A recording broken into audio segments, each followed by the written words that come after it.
Se imaginan un barco en medio de una tormenta. Una de esas feroces, con olas gigantescas, de esas que amenazan con tragarse el barco por completo. Así, La claro. tripulación, desesperada, empieza a tirar cosas por la borda para alivianar la carga, ¿no? Para evitar el naufragio. Ajá. Pero, ¿qué pasa si en su afán por sobrevivir se deshacen de partes vitales del barco, Ya veo, como por ejemplo. como el motor o los botes salvavidas? Claro, suena una decisión bastante arriesgada, ¿no? Casi una garantía de hundirse. Exacto. Aunque parezca una locura, esta analogía nos ayuda a entender una idea que prevalece en la economía: sacrificar el consumo presente para lograr una prosperidad futura. Sí, la idea es que a veces hay que apretarse el cinturón hoy para poder disfrutar mañana. El artículo de Carlos de la Vega en Agencia TCS que vamos a analizar hoy usa esta imagen del barco para criticar lo que llama la falacia del sacrificio económico. Interesante. Básicamente, se pregunta si siempre vale la pena sacrificar el bienestar de la gente en el presente con la promesa de un futuro mejor. Una pregunta muy válida, sin duda. Un ejemplo muy actual de esta idea en acción es la Argentina bajo el gobierno de Milei. Ajá. Milei argumenta que la austeridad y los recortes, aunque dolorosos en el presente, son necesarios para sentar las bases de un futuro económico más sólido. Es como si estuviera diciendo: hay que tirar a algunos pasajeros por la borda para que el barco siga a flote. Claro, la gran pregunta es si ese sacrificio realmente lleva a buen puerto. Claro. Y lo que vemos en Argentina es que la pobreza se ha disparado durante la gestión de Milei, llegando a afectar a más de la mitad de la población. Un dato preocupante. Entonces, ¿es realmente sacrificio económico, en cualquier circunstancia, la clave para un futuro mejor? Esa es la pregunta que vamos a intentar responder en este Deep Dive. Para entender mejor este debate, el artículo nos lleva a un clásico de la economía, ¿A cuál? el Manual Economía de Paul Samuelson y William Nordhaus. Ah, sí, lo conozco. Un libro que muchos estudiantes de economía, incluyéndome, hemos estudiado. Sí, yo también lo recuerdo. Era como la Biblia de la economía. Ex- Y dentro de ese libro hay un gráfico, Ah, sí. simple pero influyente, Ajá. que ilustra esta idea del sacrificio para la inversión. Interesante. Imaginen dos países. Uno que consume todo lo que produce, como si la tripulación del barco se comiera todas las provisiones. Sí. Y otro que se sacrifica para invertir en bienes de capital, como si estuvieran reparando el motor o reforzando el casco. Entiendo. Adivinen cuál termina con un mayor nivel de consumo a largo plazo. Por supuesto, el que se sacrifica invierte. Exacto. Pero aquí es donde empieza el problema. El artículo de la Vega argumenta que este gráfico, aunque útil para explicar la idea básica, simplifica demasiado la realidad. Ya. Y como con el barco en la tormenta, no todo sacrificio es igual. Es decir, no es lo mismo tirar por la borda un barril de vino que el timón del barco, ¿no? Exactamente. Claro. El gráfico no distingue entre tipos de sacrificio. Es lo mismo recortar el consumo de bienes superfluos, como el último modelo de celular, que reducir la inversión en salud o educación, que son como el motor del barco. Interesante pregunta. Sacrificar el bienestar de los más vulnerables, como si tiráramos a los pasajeros más débiles por la borda, en nombre de un futuro hipotético. Claro. ¿Entiendes la idea? Sí, totalmente. Es complejo. Y además está la cuestión de quién se beneficia de esa prosperidad futura. Porque si al final el barco llega a puerto, pero solo unos pocos disfrutan del botín mientras el resto sigue en la bodega, Sí. ¿de qué sirvió tanto sacrificio? Buena pregunta. De la Vega utiliza ejemplos concretos para ilustrar las complejidades que el simple gráfico de Samuelson y Nordhaus ignora. ¿Cómo cuáles? Empezando por el caso que ya mencionamos, Argentina bajo el gobierno de Milei, Ajá. donde se están recortando programas sociales, que son como los botes salvavidas para los sectores más vulnerables, Claro. con la promesa de que esto generará crecimiento económico en el futuro. Pero ¿a qué costo? El artículo argumenta que este tipo de sacrificio puede dañar el capital humano y el desarrollo a largo plazo del país. Es como si para aligerar el barco se tiraran por la borda a los carpinteros y a los ingenieros que saben cómo repararlo. Exactamente. Interesante analogía. Otro ejemplo interesante que menciona de La Vega es el contraste entre las políticas económicas durante los gobiernos kirchneristas, Ajá. que la derecha suele tildar de populistas, ¿Sí?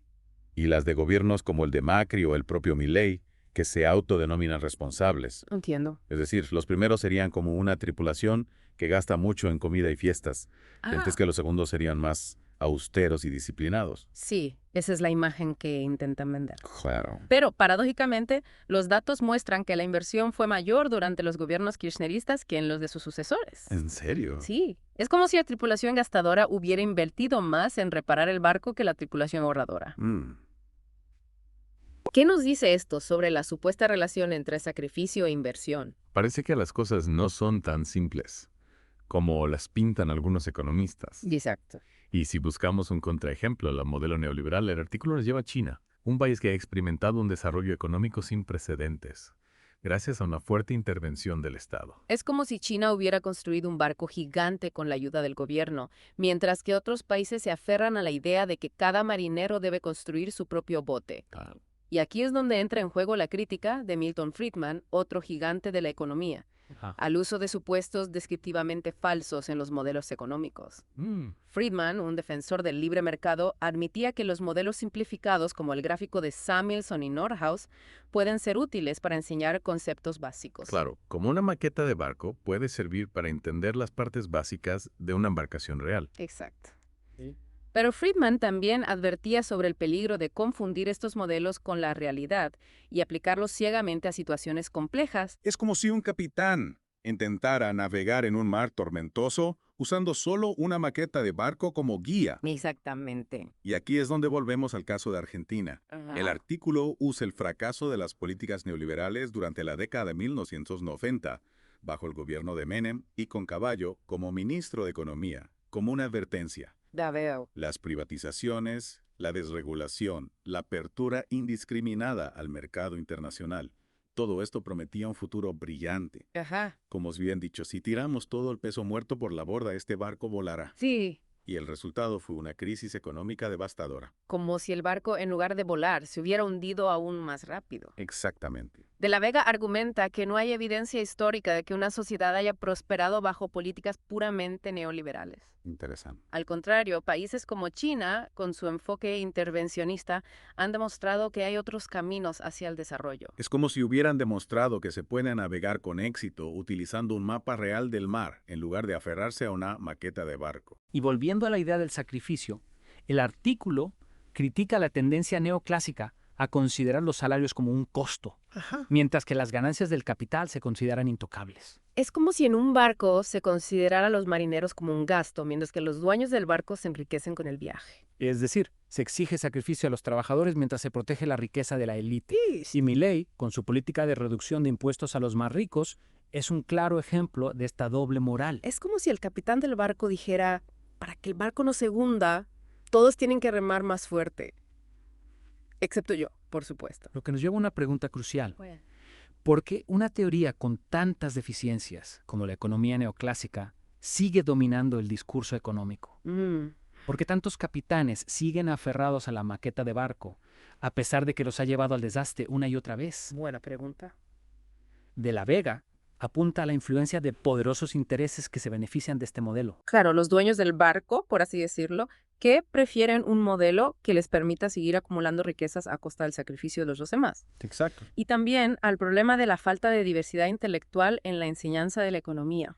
¿A qué te refieres? Como mencionamos antes, se tiende a silenciar las voces críticas o alternativas a la ortodoxia neoclásica, lo que perpetúa este modelo a pesar de sus evidentes deficiencias. Claro, eso es como si en la escuela de navegación solo se enseñara a usar la maqueta de barco y se prohibiera a los estudiantes estudiar mapas reales o aprender técnicas de navegación más avanzadas. Exacto. Y esto lo vemos reflejado en el libro de Sedlacek que cita el artículo, Ajá. donde se critica la falta de libertad a la hora de elegir una escuela de pensamiento económico. Sí. A los estudiantes se les enseña solo la versión oficial de la historia económica, sin espacio para el debate o la disidencia. Ya veo. Es como si solo se permitiera leer un manual de navegación escrito por los dueños del barco y se censuraran todos los demás libros. Interesante punto.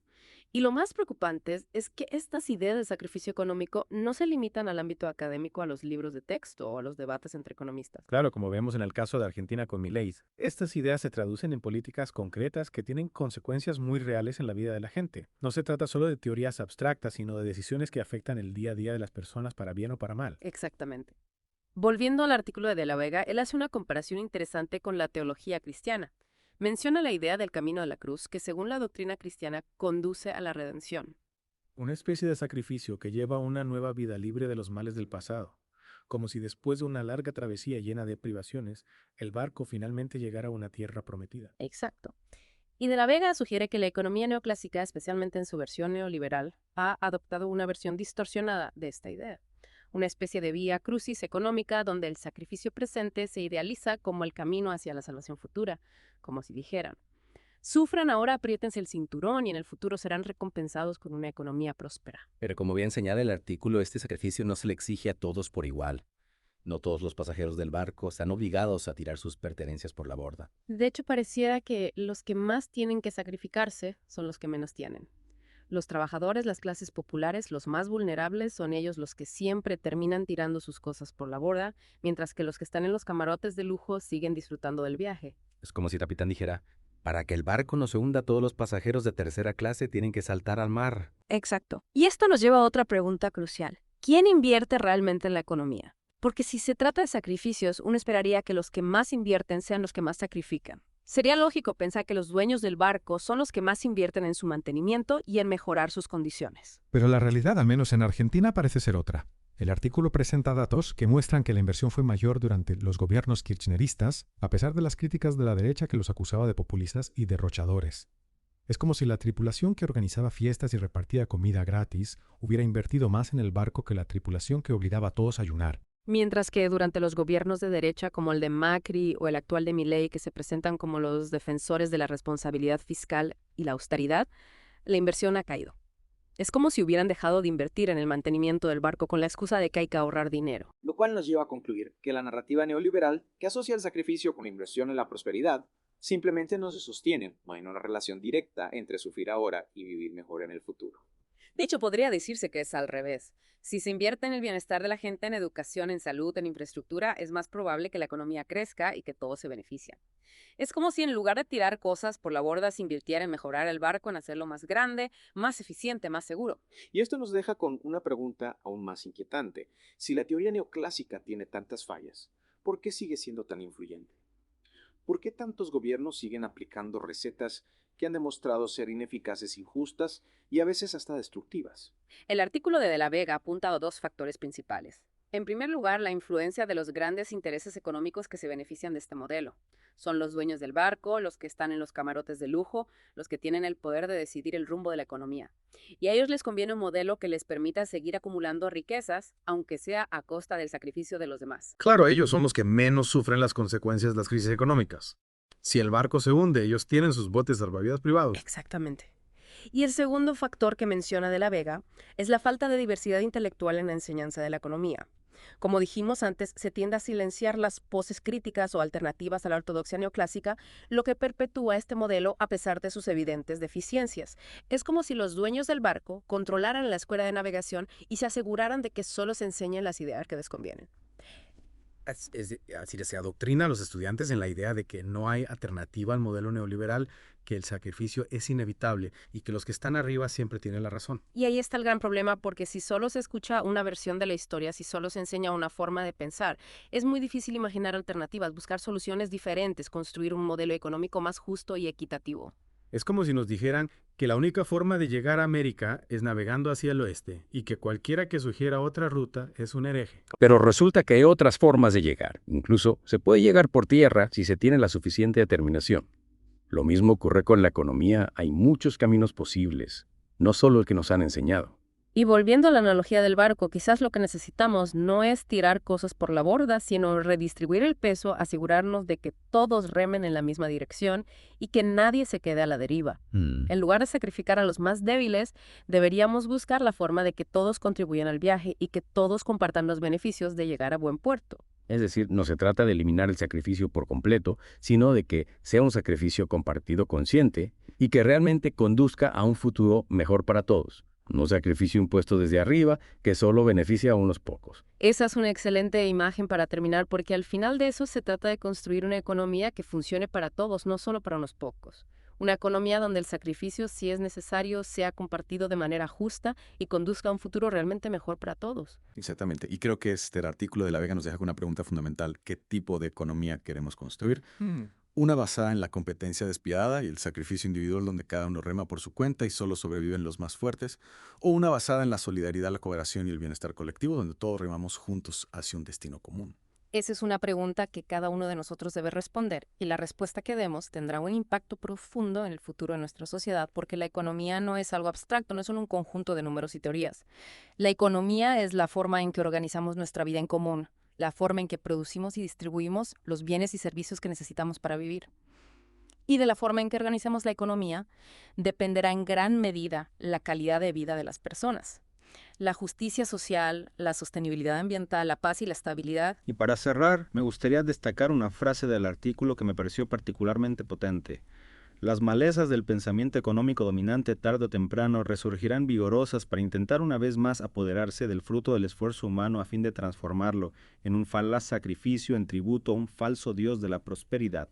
Una frase que nos invita a estar alerta, a no dejarnos engañar por las falsas promesas de una prosperidad construida sobre el sacrificio de los más vulnerables. Claro. Es como si nos dijeran que para llegar a la tierra prometida hay que sacrificar a los niños y que solo así los dioses nos bendecirán con abundancia. Pero nosotros sabemos que esa es una mentira, que la verdadera prosperidad se construye con justicia, con equidad, con solidaridad. Totalmente de acuerdo. Creo que es fundamental cuestionar las ideas preconcebidas y buscar alternativas que nos permitan construir una sociedad más justa y equitativa.